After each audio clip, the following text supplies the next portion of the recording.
본 방송에서 제공하는 투자 정보는 투자 판단에 대한 조언입니다. 방송에서 제공하는 주식의 가치, 가격 상승 및 가격 하락에 대해서는 방송사에서 보장하지 않습니다.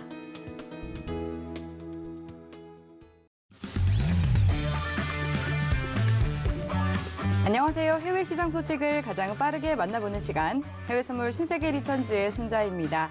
우리 시각 밤 10시 30분에 개장한 뉴욕 증시 상승 출발했는데요. 현재는 3대 지수 혼조세 보이고 있습니다. 미국의 10년물 국채금리가 오늘 아시아 장중에서 한때 2.88%까지 오르면서 3년 만에 최고치를 기록했습니다. 지난해 말 대비 2배 가까이 오른 것인데요. 금리에 민감한 시장은 이를 어떻게 받아들일지 그에 대한 해답 저희 신세계 리턴즈에서 모두 알려드릴 테니까요. 오늘도 끝까지 함께해 주시기 바라겠습니다. 그리고 이 밖에 해외 선물과 관련한 궁금한 사항들은 노란톡 통해서 질문 보내주시면 됩니다. 보내주신 질문들은 방송 중에 실시간으로 내용 흐름에 맞춰서 답변 드리는데요. 참여 방법은 문자 번호 샵 0082번으로 선견선생이라고 적어서 보내주시거나 우측으로 나가고 있는 QR코드 스캔하시면 들어오실 수 있습니다. 코드 번호는 0707 입력하시면 되겠습니다. 네, 그럼 해외 선물 신세계 리턴즈 본격적으로 시작합니다.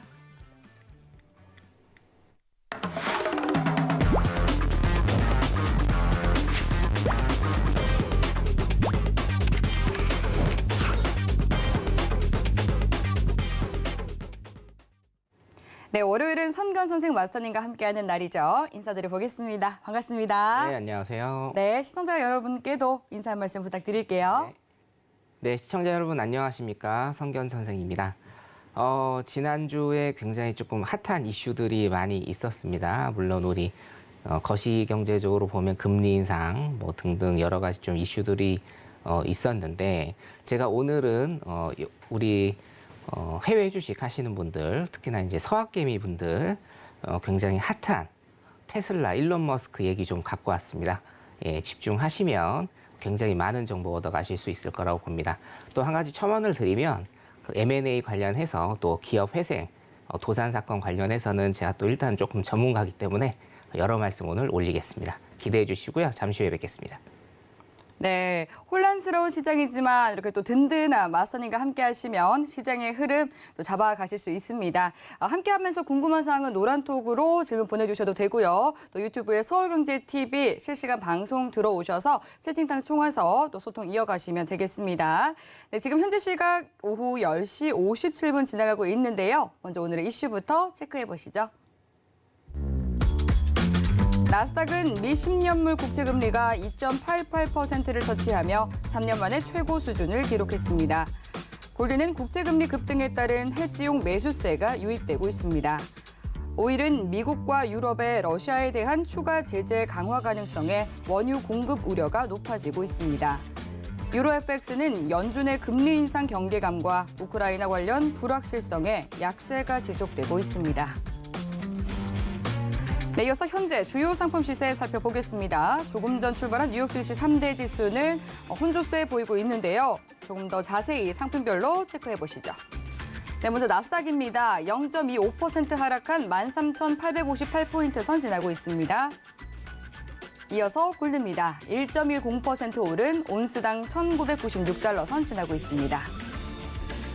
다음 오일입니다. 1.39% 상승한 배럴당 107달러 선 지나고 있습니다. 마지막으로 유로입니다. 0.25% 내린 1.082달러 선 지나고 있습니다.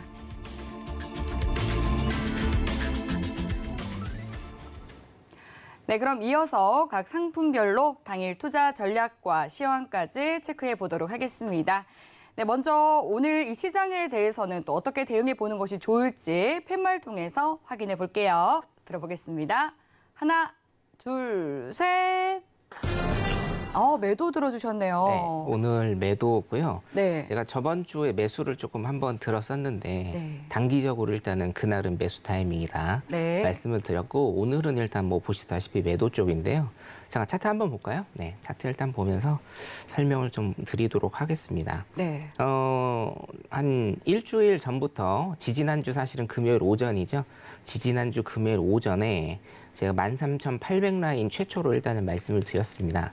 13,800 라인이 일단은 최후의 보루선이 될 가능성이 많다라고 말씀을 드렸는데 요 주황색 선입니다. 제가 그어놓은 선이고요. 요걸 오늘 살짝 깨고 지금은 뭐 13,850 라인에서 일단은 공방을 펼치고 있는 모습 확인하실 수가 있습니다. 분봉 잠깐 보시면 10시 반에 굉장히 큰 폭으로 올랐다가 이 봉을 다 메우면서 지금 일단 좀 박스장의 모습을 조금 띄고 있지 않나.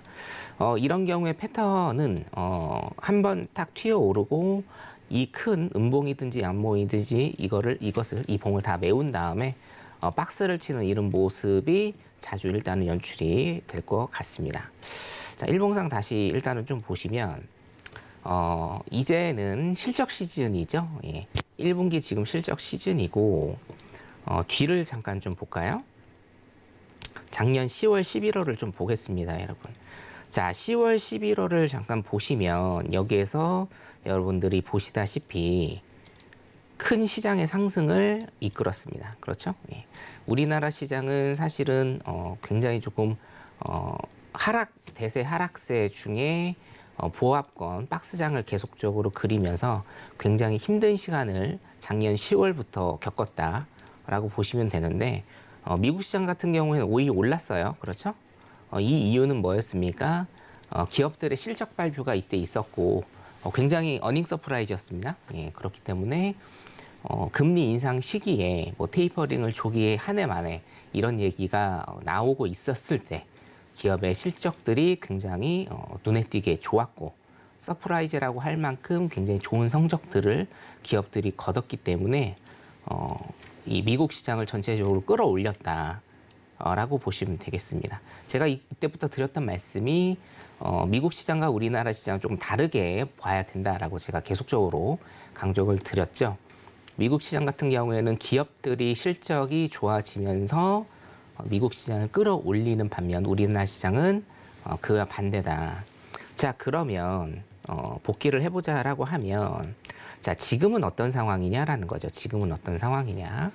일단은 대차대조표 축소 얘기 이후에 시장은 크게 하락하는 모습을 계속적으로 일단 보이고 있고 제가 이따가 복귀에도 말씀을 좀 드릴 거지만 JP모간을 비롯한 은행주들이 플러스는 난 상태이지만 시장의 컨센서스를 하회를 하면서 약간의 실망적인 모습을 일단 보일 거다. 그리고 실적 발표한 곳들은 실망스러운 모습을 지금 보였다라고 보기 때문에 작년 10월 달과 11월 달 같은 그런 시장을 굉장히 크게 끌어올리는 이런 모습은 안 보여줄 가능성이 굉장히 많다라는 겁니다. 자, 기본적 분석으로 일단은 그렇다라고 하면 기술적 분석 같은 경우에는 제가 요거는 한번 톡방에 노란 톡방에 제가 올려드렸는데요. 기술적 분석으로 일단 여기 쌍봉을 찍었죠. 자, 쌍봉을 찍고 이 쌍봉에서 위로 가지 못한다라고 하면 잠깐 지우겠습니다. 네. 이 쌍봉에서 이게 치고 가지 못한다라고 하면 전저점을 깨는 모습을 보일 가능성이 굉장히 크다. 따라서 지금 이번 주부터 4월 말까지 우량주들의 실적 발표가 있습니다. 우량주들의 실적 발표가 있기 때문에 13,000포인트를 깨고 전저점 라인인 12,900포인트까지 일단 4월 말까지 체크를 한번 해보시는 게 낫겠다. 이렇게 일단 생각이 듭니다. 복귀를 잠깐 좀 할게요. PPT 네. 잠깐 보시면 저번 주에 나스닥 차트만 보셨다시피 인플레이션 정점론이 굉장히 의심스럽다라고 일단 뉴욕 연방은행 총재가 얘기를 했죠. 그래서 시장이 굉장히 좀 많이 하락을 했는데 제가 저번 주에 복귀와 시장 전망을 한번 설명드린 적이 있습니다. 자, 일단 인플레이션 같은 경우에는 정점이 될 가능성이 많다. 그러니까 4월 달에 정점을 찍고 밑으로 내려올 가능성이 굉장히 크다라고 일단은 예상을 전부 다 하고 있습니다. 이유는 간단합니다. 지금 테이퍼링 조기 종료한 거, 테이퍼링 시행한 거, 금리 인상 한 거, 금리 인상 빅스텝이냐 베이비 스텝이냐, 그리고 또 대차대조표 축소, 이거를 어떤 식으로 크게 하느냐, 이런 등등등 여러 가지 정책들이 나오는 이유는 단 한 가지입니다. 인플레이션을 잡기 위해서거든요. 그러면 인플레이션이 잡혀야 됩니다. 그렇기 때문에 4월과 5월, 그러니까 지금 발표된 거 4월에 발표된 것이 3월이죠. 그럼 4월 달께 이제 5월에 발표가 된다라고 하면 5월을 기점으로 4월과 5월 한국 시간으로요. 4월과 5월을 기준으로 인플레이션은 정점을 찍을 가능성이 굉장히 많다라고 제가 일단 판단이 들고, 일단은 뭐 월가에서 일단 그런 얘기가 나왔기 때문에 공포감에 나스닥 지수 그리고 미국 지수가 큰 폭으로 지금 하락을 하고 있다. 플러스 해서 기업들의 실적 발표가 지금 있을 건데 그게 예상치를 조금 하회하는 이런 모습을 보일 가능성이 많기 때문에 시장이 선반영을 한다라고 일단 그렇게 보시면 될 것 같습니다. 자, 10년 만기 국채금리 오늘 앵커님께서 말씀하신 대로 2.88까지 찍었고요. 이게 원래 제가 2.6으로 했는데 네. 여기 들어오기 전에 바꿨습니다. 2.8을 찍었더라고요. 네, 어쩔 수 없습니다, 여러분. 금리 인상기에는 제가 이 프로세스 말씀드렸죠. 금리 인상기에는 기존에 내가 국채를 가지고 있다. 예를 들어서 10년물 국채를 가지고 있으면 금리가 이렇게 오르는데 내가 굳이 1%짜리 10년 만기 국채를 가지고 있을 필요가 없습니다. 10년 동안 1%밖에 이자를 못 받는데 내가 절대로 이걸 가질 이유가 없죠. 시장에 내 던지고요. 공급량이 많아지기 때문에 가격이 다운되고 금리가 오르는, 채권 금리가 오르고 수익률이 높아지는 이런 현상은 굉장히 자연스러운 현상이다. 일단 이렇게 보시면 되고, 자, 국채 금리와 우리 실질 금리는 비슷하게 가는 경향이 있기 때문에 자, 일단은 3%까지는 일단 예상해 본다라고 제가 말씀 좀 드리고 싶습니다. 자, 저번 주에 신규 실업수당 청구 건수 부진했습니다. 좀 높았죠. 여러분들 제가 요즘에는 이론적인 것도 말씀을 굉장히 좀 많이 드리면서 수요 공급 곡선이나 필립스 곡선도 제가 말씀을 좀 드리고 실제로 물가의 이동 제가 말씀드렸습니다. 자, 물가가 오르고 물가가 오른 점에서 잡힐 때는 어떻게 된다? 실업률은 상승할 수밖에 없다라고 제가 말씀을 드렸습니다. 자, 물가가 잡힌다라는 것은, 물가가 내린다라는 것은 뭐예요? 경기가 비교적 안 좋아진다. 경기가 비교적 안 좋아지면 어떤 현상이 발생을 하나요? 근로자부터 해고를 당하게 되죠. 그렇기 때문에 물가 변동과 실업률은 음의 관계, 마이너스의 관계에 있다. 그렇기 때문에 지금 현 상황에서는 미국 같은 경우에 완전 고용 상태죠. 거의 완전 고용 상태이기 때문에 신규 실업 청구 건수가 늘어나고 실업률이 조금 늘어나는 것은 정상으로 가는 이런 궤도다라고 일단 여러분들이 보시면 될 것 같습니다. 자, 이번 주 이슈 한번 체크 잠깐 좀 해보겠습니다. 미국 대형주 실적 발표 있고요. 파월 공개 발언이 있습니다. 그리고 자, 새롭게 이것도 지금 업데이트를 했는데요. 시안하고 정저우 새로 봉쇄를 했습니다. 제가 저번 주에 우리 전문가님하고 같이 나와서 말씀을 드렸죠. 그 제로 코로나 정책에 대해서 굉장히 좀 말씀을 많이 드렸는데 무조건 제로여야 된다. 중국은요. 제로가 아니면 다 봉쇄해 버릴 겁니다. 자, 이게 밑줄이 제일 사실은 중요한데 1분기 성적이 지금 발표가 되고 있지만 1분기 성적 같은 경우에는 시장의 컨센서스를 조금 하회할 것이다. 라는 전망이 이제 있는데 제일 중요한 거는 2분기입니다, 여러분. 왜냐? 지난번 CPI 발표 때도 제가 말씀을 드렸는데 지지난번 CPI 발표는 어떻게 됩니까? 러시아 전쟁에 반영이 안 됐습니다. 공급망이 물린 것도 지금 반영이 안 된 상태. 유가가 급등한 것도 반영이 안 된 상태. 근데 4월 CPI는 어떻게 됐습니까? 3월에 이 모든 부분이 다 반영이 된 상태. 자, 그러면 제일 중요한 거는 1분기 실적 발표가 나고 나서 2분기 예상 발표를 일단 할 거예요. 그때가 중요하죠. 왜냐? 러시아 관련된 것들이 2분기에 전부 다 반영이 되고, 특히나 이제 금리 인상 시기지만, 금리 인상 시기에는 우리가 금융주가 굉장히 조금 좋지 않아요. 하지만 금융주도 러시아 사태 때문에 굉장히 좀 타격을 얻을 것이다, 받을 것이다라는 일단 이런 예상 때문에 사실상은 2분기 실적이 올해 굉장히 큰 어떤 전환점이 될 수 있다라고 봅니다. 자, 일단은 뭐 나스닥 여기까지 복귀 여기까지 하고요. 네. 곧 예, 제가 말씀드린 일론 머스크 얘기로 돌아오겠습니다. 여기까지입니다. 네, 좋습니다. 시장 나스닥 살펴보면서도 미증시에 대해서 관련된 여러 이슈들 그리고 시장 복귀해 주셨는데 관련해서 들어온 질문이 있어서 먼저 만나보도록 하겠습니다. 7422님께서 10년물 국채금리 급등 소식이 있는데요. 어디까지 오를 것이라고 보시나요? 하고 질문을 주셨습니다. 앞서서 시장 얘기해 주시면서 한 3% 정도까지는 내다보고 있습니다. 라고 또 언급은 해 주셨습니다만 네. 어떤 이유로 3%대까지 보시는지 좀 궁금해지거든요. 일단은 실질금리 같은 경우에 우리가 네. 3%까지는 일단 보고 있죠. 예. 2% 후반에서 3%까지는 보고 있기 때문에 어차피 국제금리하고 실질금리는 같이 가는 경향이 맞습니다. 그래야 국채가 팔리니까. 네. 예, 그렇기 때문에 실질금리가 3%대까지 예상이 된다라고 하면 네. 국채금리도 3% 정도는 예상을 하고 요거 같은 경우에는 제가 이제 기억하기로 예. 8월 30일 날 제가 이 스튜디오에 첫 방송을 했는데요. 예. 아마 그 다음 날 정도에 막 동일한 질문이 아마 들어왔을 거예요. 그래서 제가 한 3% 정도 된다라고 일단 제가 기억이 나네요. 3% 정도 된다를 일단 말씀을 좀 드리는 기억이 납니다. 예. 네, 오늘 이제 우리 시각으로 오후 1시 30분경에 2.884%로 미 10년물 국채금리가 급등을 했습니다.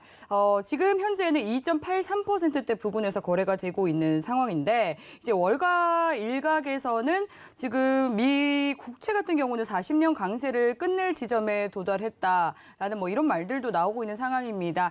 계속해서 좀 이런 국채금리에 대해서는 좀 지켜보면 좋을 것 같고요. 그럼 이어서 또 준비해 주신 내용 네. 이어가 주시죠. 네.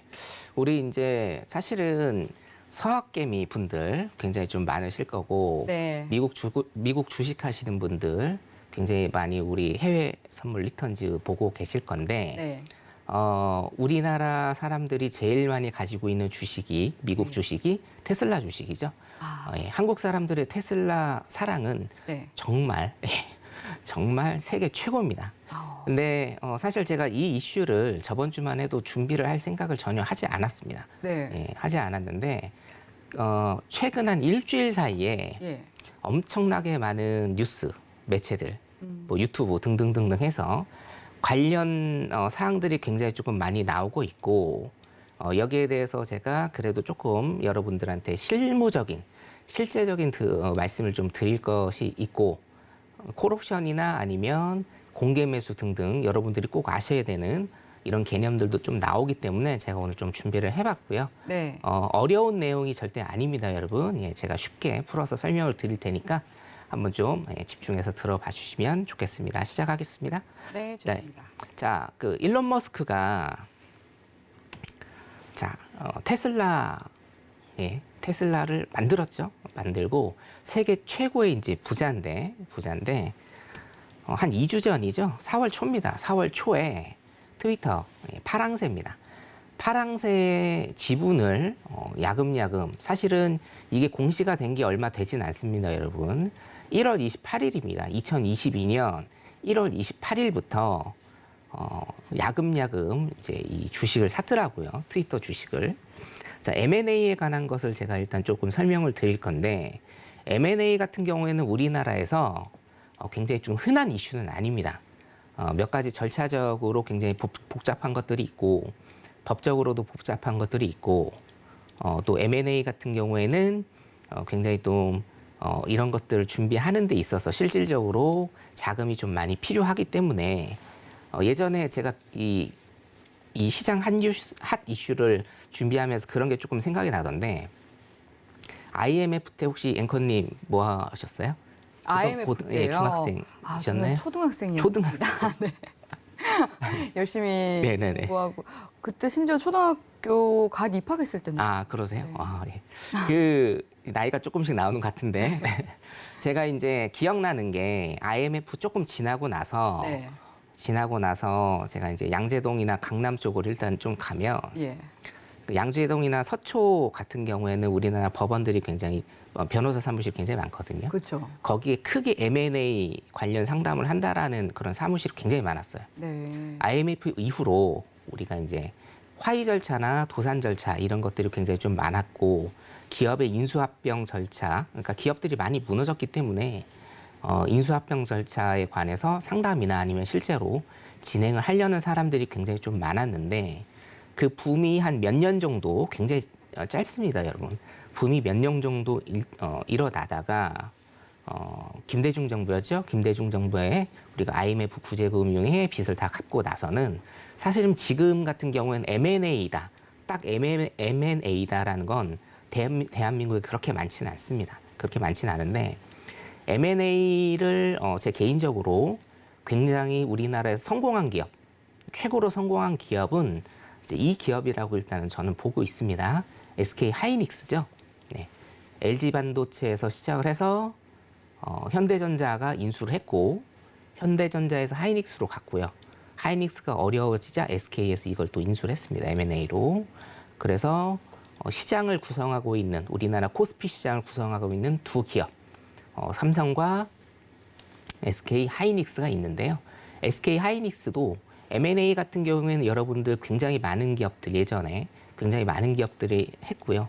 지금 같은 경우에도 시장의 이슈가 뭐 한국 이슈기는 합니다만 쌍용 자동차 있죠? 쌍용 자동차가 지금 기업회생 중에 기업회생의 그 절차 중에 M&A를 지금 하고 있다.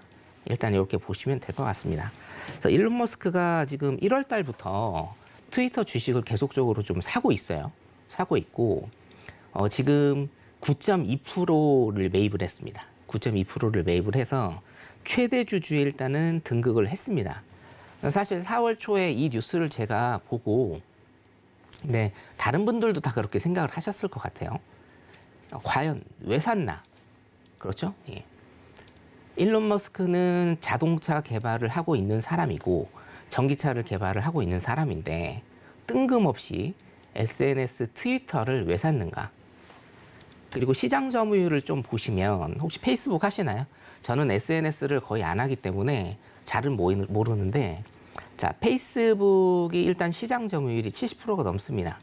거의 이거는 이제 독점 기업이라고 볼 수가 있습니다. 70% 이상이면. 그 다음에 핀터레스트가 있고요.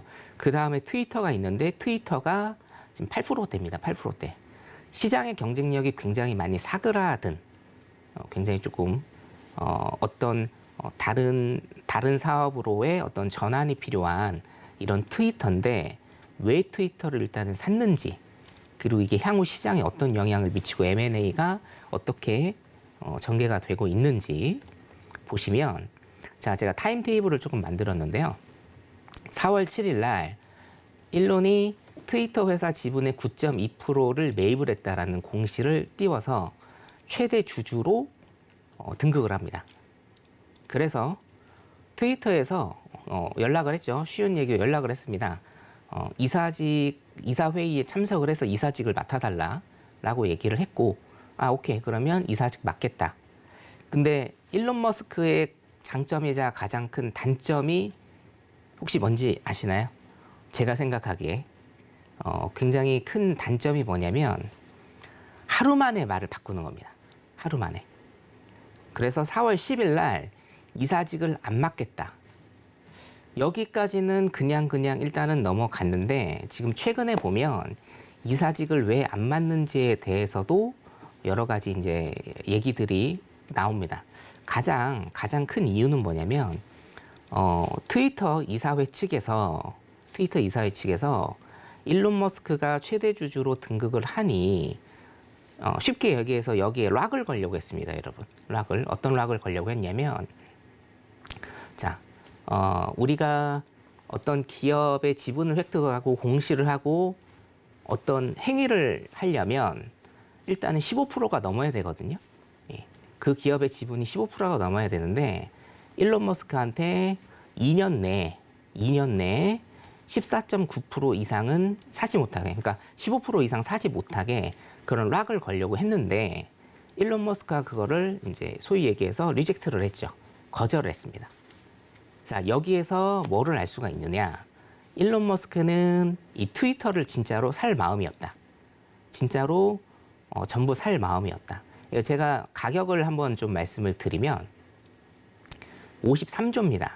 53조에 이 트위터를 전부 다 살려고 했거든요. 지금 주가가 트위터 주가가 오늘 이제 45달러 선인데요. 이게 한 52달러 선에 53달러 선에 일론 머스크가 이 트위터에 있는 모든 주식을 다 사겠다라고 자기가 이제 얘기를 한 거죠. 자, 그러면 여러분 생각을 해보세요. 여러분들이 만약에 45달러에서 50달러 정도의 주식을 내가 가지고 있는데 어떤 사람이 나타나서 이걸 52달러에 팔아라라고 한다라고 하면, 자, 인수합병으로 팔아라라고 한다라고 하면 이거를 절대로 팔지 않습니다. 왜냐? 굉장히 주가가 많이 떨어져 있을 때 이거를 나한테 산다라고 얘기를 한 거거든요. 이 트위터 주식이 70달러 선까지 갔었습니다. 그렇기 때문에 일론 머스크가 살려는 지금 이 가치는 거의 30%가 디스카운트 된 가격에 자기가 그냥 살려는 거예요.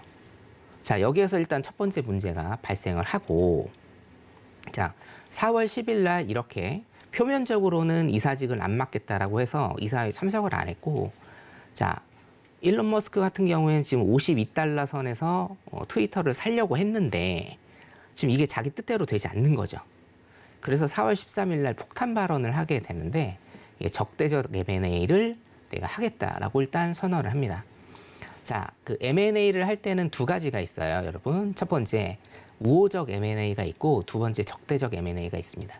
우호적 M&A 같은 경우에는 말 그대로 우리가 회사 이사회나 회사 대표들과 협의가 된 상태에서 가격 협상을 벌여서 그 회사를 인수합병하는 이런 첫 번째 우호적 M&A가 있고요. 두 번째는 적대적 M&A입니다. 뭐냐면 말 그대로 그냥 뺏는 겁니다, 이거를. 내가 회사를 뺏겠다. 그러니까 지금 언론 같은 경우에, 뉴스 같은 경우에는 적대적 M&A라고 일단은 나오고 있는데 그건 굉장히 순화된 언어고, 이건 한마디로 말씀을 드리면 일론 머스크가 트위터를 뺏겠다라는 겁니다. 어떻게? 자기 돈으로 뺏겠다라는 겁니다. 이게 이제 적대적 M&A라고 여러분들이 보시면 될 것 같습니다. 근데 적대적 M&A를 지금 막기 위해서, 자, 4월 15일입니다. 자, 그러면 트위터 같은 경우에는 앉아서 자기 회사를 뺏기죠. 예, 그렇기 때문에 트위터 이사회에서는 여러분들 그 포이즌 필이라는 거를 4월 15일 날 발표를 하게 돼요. 포이즌 필. 그러니까 포이즌 필이 뭐냐면 직역을 하면 독약입니다. 독약. 독약인데 독약을 누가 먹느냐? 일론 머스크한테 독약을 먹이는 게 아니고요. 독약을 자기네들이 먹는 겁니다. 누가요? 트위터 주주들이 먹는 겁니다. 예, 무슨 얘기냐면, 자, 일론 머스크가 트위터라는 회사를 먹기 위해서는, 인수합병을 적대적으로 하기 위해서는 트위터의 주식들을 자기들이 가져가야 돼요. 자기가 가져가야 된다는 얘기죠. 뺏어야 됩니다. 자, 그러면 트위터에서 할 수 있는 것은 첫 번째로 포이즌 필. 자, 주식이 그냥 있는 거는 아니죠. 신주가 또 발행이 되겠죠. 새로운 주식들이 이제 발행이 될 건데, 새로운 주식들이 발행이 되면 그거를 일론 머스크가 못 가져가게 합니다. 그거를 누가 가져가게 합니까? 기존 주주들이 그 주식을 다 받게끔 해요. 이게 여러분 들어보셨을지 모르겠는데 콜옵션의 개념입니다. 콜옵션이라는 것은 뭐냐면 살 수 있는 권리예요. 살 수 있는 권리. 그래서 포이즌 필을 콜옵션 때립니다. 포이즌 필을 콜옵션으로 신주로 우리 기존 주주들에게 주게 되는 거죠. 자, 그럼 여러분 제가 항상 수요 공급 법칙을 말씀을 드리잖아요. 자, 주식이 이렇게 있는데 새로운 주식의 공급을 늘립니다. 근데 그것을 다른 사람이 살 수 있는 게 아니라 기존 주주들만 살 수가 있는 거예요. 자, 기존 주주들만 그것을 살 수가 있다라고 하면, 자, 공급이 늘어나죠? 주식의 공급이 늘어납니다. 그럼 뭐 어떻게 되죠? 주식 가격이 낮아지면서 주식의 가치가 희석이 돼버리죠. 그러면 기존 주주들한테는 굉장히 안 좋죠. 주식 가격이 내려가고 주식의 가치가 희석되기 때문에 굉장히 안 좋습니다. 그래서 그 독약을 누가 먹는 겁니까? 주주들이 먹는 겁니다. 자, 그러면 주주들은 자기가 가지고 있는 주식의 가격이 내려가고 주식의 가치가 희석이 되지만 어떤 장점이 있습니까? 그 주식을 지키게 되죠. 그 지분을 지키게 됩니다. 더 이상 일론 머스크한테 이거를 뺏기지 않는 거예요.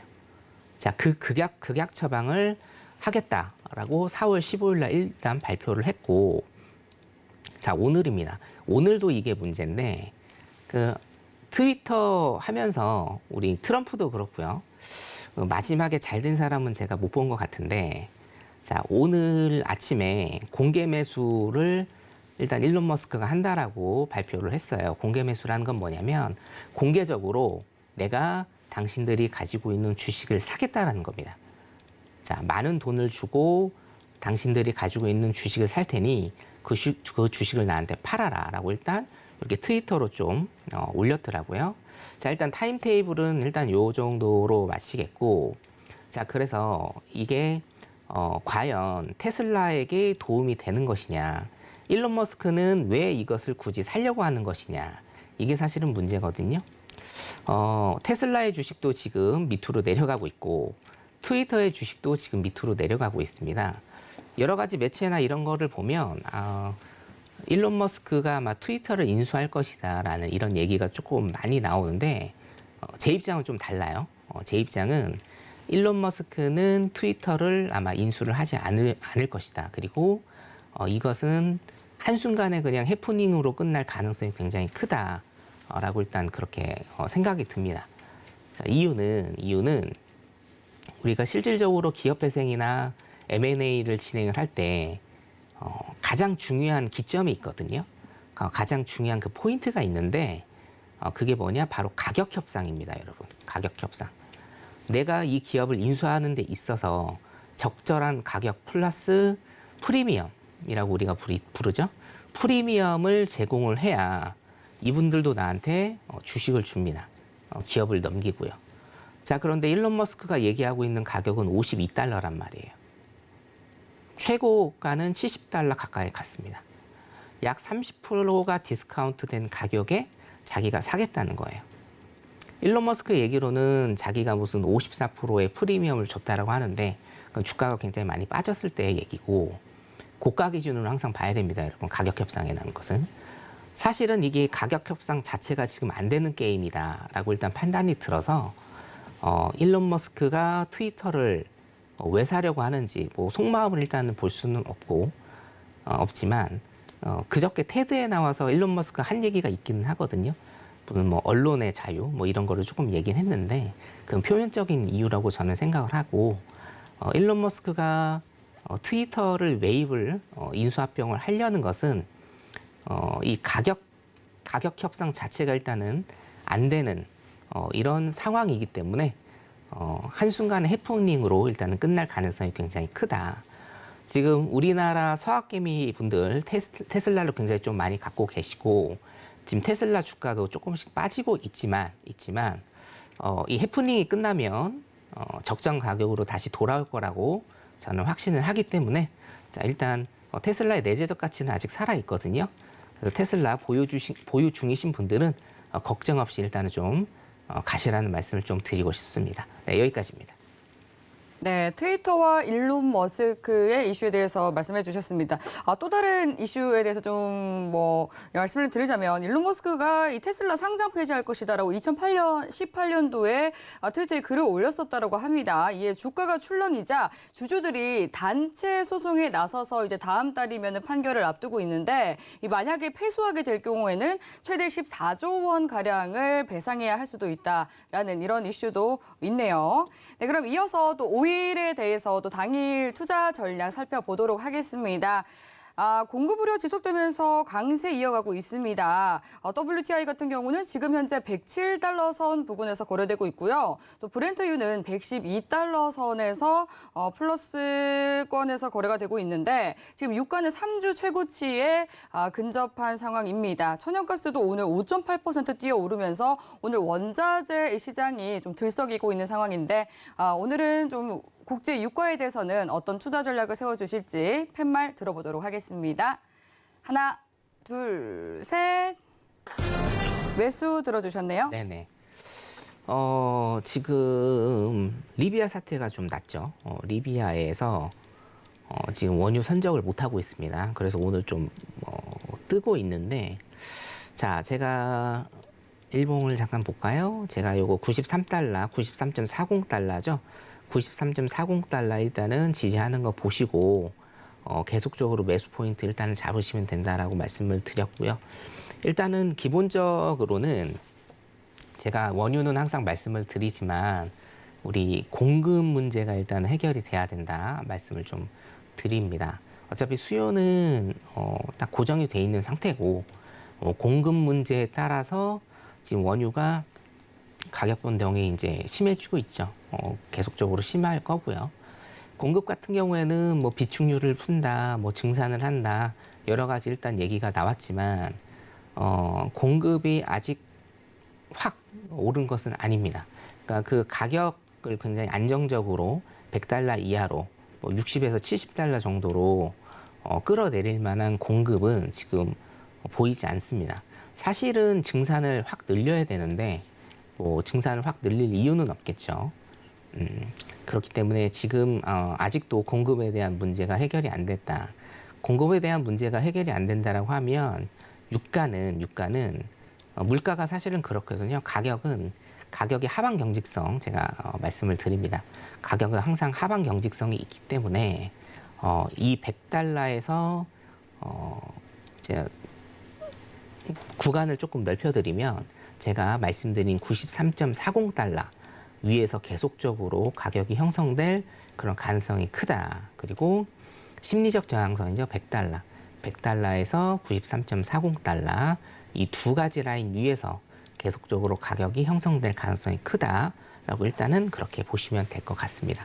오늘 같은 경우에도 지금 시세 분출이 아직 일어나지는 않았습니다. 아까 22시 30분 미국 시장 개장을 하고 나서 조금 오르는 것 같은데요. 지금 시세 분출이 그러니까 추세가 아직 형성은 되지 않은 상태고요. 지금 오늘 쭉 보시면 그냥 박스장으로 일단은 가고 있다. 한 200틱 내외로 박스장으로 가고 있다라고 일단은 보시면 됩니다. 장기든지 단기든지 아니면 수익 전략이든지 간에 오일 같은 경우에는 공급이 해결이 안 된다라고 하면 계속적으로 제가 말씀드린 이 라인에서 매수 방향으로 일단은 보시는 게 좋다라고 생각이 듭니다. 네, 여기까지입니다. 네, 이 공급 우려가 커지면서 좀 원자재 실장이 일제히 좀 강세를 보이고 있는 것 같습니다. 관련해서 들어온 질문 만나보도록 할게요.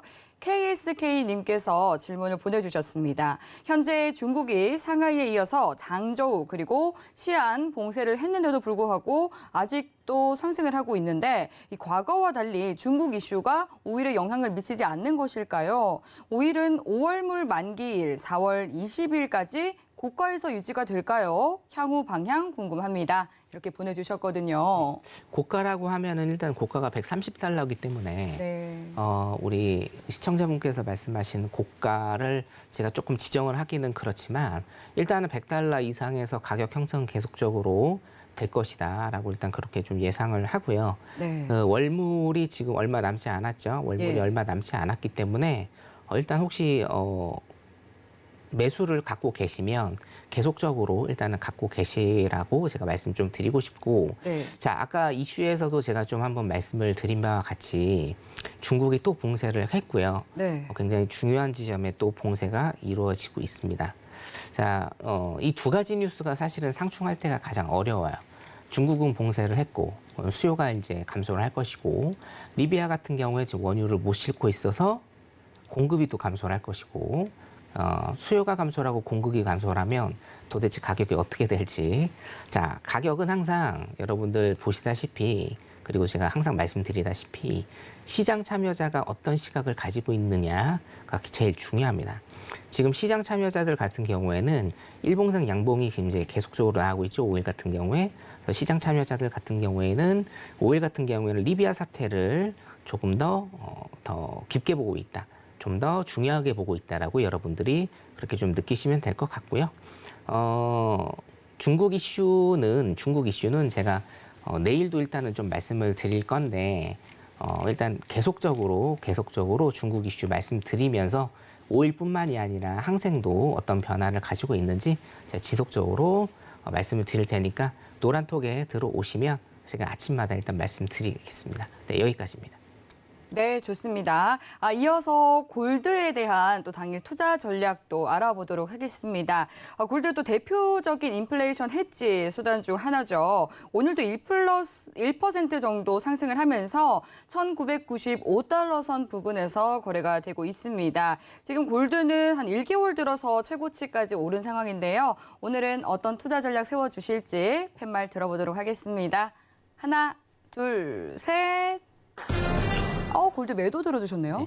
일단은 당일은 매도 전략을 짧게 조금 보시는 거를 제가 권해드리고 싶어요. 네, 차트 한번 봐주세요. 네, 일봉상 일단은 보시면 상승세를 조금 이어가고 있습니다. 상승세를 조금 이어가고 있고 중기 전략 그리고 장기 전략으로는 여러분들 매수 방향 보시는 거 제가 추천을 드리기는 하는데 네. 당일 전략은 일단은 매도 포지션 보셔라. 자, 이유는 뭐냐면 우리 이제 나스닥 잠깐 볼게요. 나스닥 보면 지금 나스닥과 골드가 디커플링 된 지가 조금 됐거든요. 그래서 항상 우리 골드 포지션을 보실 때는 나스닥과 커플링이 되는지 디커플링이 되는지 일단 여러분들이 파악을 좀 하셔야 된다. 나스닥 같은 경우에는 지금 반등의 시점이 조금 올 수 있습니다. 오늘 내일 중으로 반등의 시점이 조금 올 수가 있기 때문에 반등을 한다라고 하면 조금이라도 반등을 한다라고 하면 골드 같은 경우에는 지금 많이 오른 상태이기 때문에 굉장히 민감하게 반응을 할 수가 있어요. 매도 쪽으로. 그렇기 때문에 오늘 같은 경우에는 매도 전략 일단은 단기적으로 세우셔라. 대신 여러분들 제가 항상 매매 팁을 좀 드리면 자 보세요. 일봉상으로 골드를 보시면 지금 횡보 후에 정고점을 향해서 달려가는 이런 모양을 보이고 있고 고점이 지금 2,000달러를 넘었습니다, 여러분. 상징적인 구간이죠. 고점이 2,000달러를 지금 넘었기 때문에 매수의 힘이 굉장히 강력한 상황이다 라고 여러분들이 보시면 되겠습니다. 매수의 힘이 굉장히 강력한 상황에서 단기적으로 매도를 보신다라고 하면 어떻게 되죠? 짧게 보셔야 됩니다. 그렇기 때문에 오늘은 단기 매매 전략 그리고 스캘핑 전략으로 골드 하실 분들은 그렇게 일단은 보시면 될 것 같습니다. 네, 골드 여기까지 보겠습니다. 네, 골드는 이제 국채 금리가 3년 들어서 최고치로 오르고 또 달러 인덱스도 100달러 선 회복하면서 강달러 기조 이어감에도 불구하고 골드 역시도 좀 강세를 보이고 있는데 오늘은 매도 전략 세워주셨습니다. 그럼 골드와 관련한 시청자분의 질문도 만나보도록 할게요. 우짜님께서 보내주셨습니다. 안녕하세요, 성계마스터님. 방송 잘 보고 있습니다. 골드 1,960달러 매수 중이신 걸로 알고 있는데 어떻게 진입한 건지 궁금합니다. 이렇게 보내주셨네요. 정확히 알고 계시네요. 1,960달러에 매수 진입하셨군요. 1,960달러에 일단은 5계약 진입을 했고요. 네. 우리 이제 시청자분들도 진입하신 분들 계시고 일단 지금 홀딩 전략 일단은 좀 갖고 있는데 네. 한 400팁 가까이 일단 좀 갔죠. 400팁 가까이 일단은 갔고 어떻게 진입했냐? 네. 영업 비밀인데 여러분. 네. 저희 제가 리턴즈에 대해 좀 알려주시죠. 제가 굉장히 조금 굉장히 중요하다라고 생각하는 부분은 아무래도 이제 거래량입니다. 물론 이제 여러분 주식 하시는 분들 많으실 건데 주식도 거래량이 굉장히 중요하죠. 뭐 어떤 구간에서 매집이 됐는지 뭐 굉장히 전문가이신 분들은 세력이 어떻게 매집을 하고 이 평단가가 얼마인지도 거래량에서 다 나오고 거래량은 사실은 숨길 수가 없죠. 그렇죠? 예. 자, 해외 선물 같은 경우에도 지금 골드 차트 보시면 쭉쭉 떨어지는데 문제는 거래량입니다, 여러분. 단기적으로 매매를 하시든 아니면 스윙 매매, 중기 매매를 하시든지 간에 거래량이 굉장히 중요하다. 선물 같은 경우에는 거래량이 거의 절대적이라고 여러분들 좀 여기시면 될 것 같아요. 이유는 뭐냐면 어느 방향 쪽으로 거래량이 터진다라는 것은 그 방향 쪽으로 추세가 몰린다라는 것이고 추세가 몰리는 곳을 따라가면 어떻게 됩니까? 수익으로 연결이 되죠. 그래서 거래량은 추세고요. 추세는 곧 수익이기 때문에 거래량은 수익이다라는 게 제 지론입니다. 1960달러 같은 경우에는 일봉상으로 보면 1960달러 선이 이 박스장이라고 치면요. 이 박스장을 강하게 뚫는 굉장히 기폭제가 되는 그런 라인이다. 여기 3월 8일 일단은 보시면 3월 8일에 1960달러 선, 1960달러 선을 뚫고 굉장히 큰 상승의 기운이 있었습니다. 거래량 보이시죠? 거래량이 이때가 터진 날이거든요. 자, 이게 만약에 위쪽으로 다시 한번 간다라고 치면 반드시 급등을 했기 때문에 급락이 한번 나올 것이고, 급등과 급락 다음에는 여러분 뭡니까? 행복 박스장이죠. 자, 에너지를 한번 썼고요. 에너지를 한번 더 썼습니다. 자, 에너지를 한번 썼고요. 이 에너지가 사그라들었습니다. 그리고 나서 우리는 에너지 충전을 합니다. 에너지 충전하는 게 어디다? 횡보 박스장이다. 그래서 사실은 여러분들 횡보 박스장 굉장히 싫어하시지만 역설적으로 횡보 박스장을 잘 보셔야 그 다음 추세 자리를 잘 보실 수 있다라고 일단 이렇게 생각을 하시면 돼요. 자, 그래서 제가 캐치한 자리는 거래량이 터졌던 1960에서 65자리 여기였고, 자, 밑으로 좀 간 다음에 횡보 박스를 치면서 다시 한번 1960달러 선을 강하게 뚫는 이 자리를 제가 일단은 짚어서 시청자분들한테도 말씀을 드렸고, 일단 1960달러 매수 진입 지금 계속적으로 하고 있는데, 오늘 제가 그래서 매수를 들을까 매도를 들을까 굉장히 고민이 많았지만 지금 보시다시피 일단 오늘은 매도 전략 세우시는 게 맞습니다. 그래서 저도 일단은 뭐 홀딩은 아직까지는 하고 있고요. 한번 2,000달러 넘어서 뭐 2,100달러까지 가보는 이런 전략 저도 한번 좀 세워 보겠습니다. 함께 하실 분들은 제가 아까 또 말씀드렸지만 노란톡방 들어오시면 제가 소스 다 드리기 때문에 들어오시면 될 것 같습니다. 같이 공부하시면 됩니다. 네, 골드 여기까지 보겠습니다. 오늘도 중요한 영업 기밀 하나 풀어주셨네요. 이 거래량 중요하다 말씀해 주셨는데, 그러면 지금 시간이 얼마 남지 않은 관계로 짧게 또 질문 하나만 더 살펴보도록 하겠습니다. 2077님께서 금리가 급등하는 현 시점에서 골드 진입해봐도 좋을까요? 하고 여쭤봐 주셨는데 어떻게 생각하세요? 자, 골드 같은 경우에는요. 네. 일단 기본적 분석과 기술적 분석 제가 두 가지를 항상 말씀을 드리는데, 네. 기본적 분석 같은 경우에는 저는 국내 시장도 마찬가지인데 나스닥 같은 경우에는 지금 레벨 다운이 조금 한 번을 될 것이다라고 말씀을 좀 드리고 싶어요. 이유는 제가 아까 말씀을 드렸죠. 왜냐? 기업의 실적들이 예상치보다 낮아질 것이고 2분기는 더 낮아질 것이다. 그럼 레벨 다운이 될 것이다. 자, 미국 시장이 레벨 다운이 된다라고 하면 일단은 골드는 위로 더 갈 수 있는 안전자산이기 때문에 더 갈 수 있는 이런 여지가 더 크다. 그래서 일단은 골드는 단기적으로 그리고 중기적으로 보시는 투트랙 전략을 일단 좀 쓰셔야 되는 게 맞는데, 일단 중기 전략 같은 경우에는 그래도 매수 전략을 일단 보시는 게 낫다.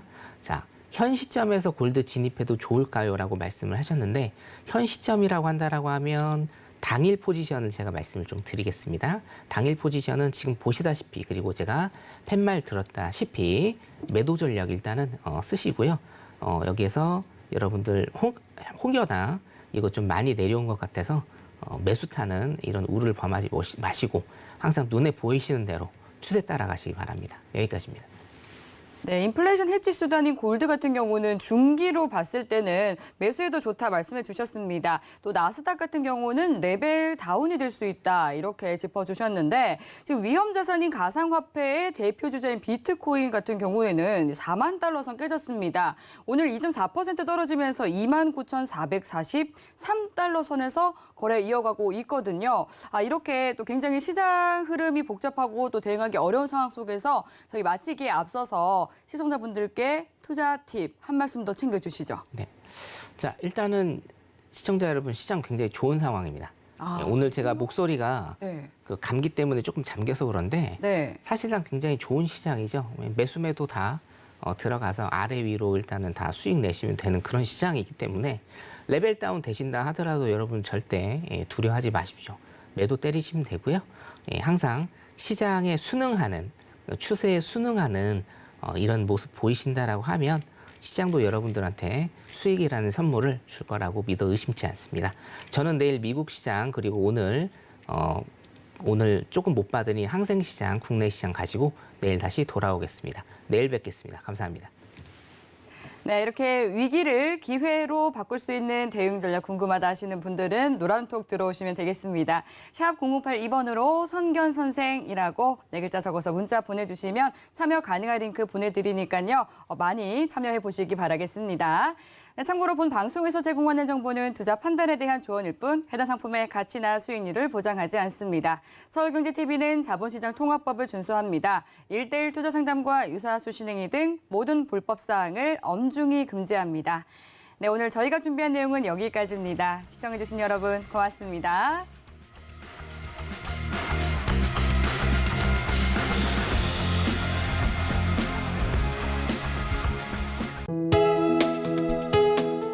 본 방송에서 제공하는 투자 정보는 투자 판단에 대한 조언입니다. 방송에서 제공하는 주식의 가치, 가격 상승 및 가격 하락에 대해서는 방송사에서 보장하지 않습니다.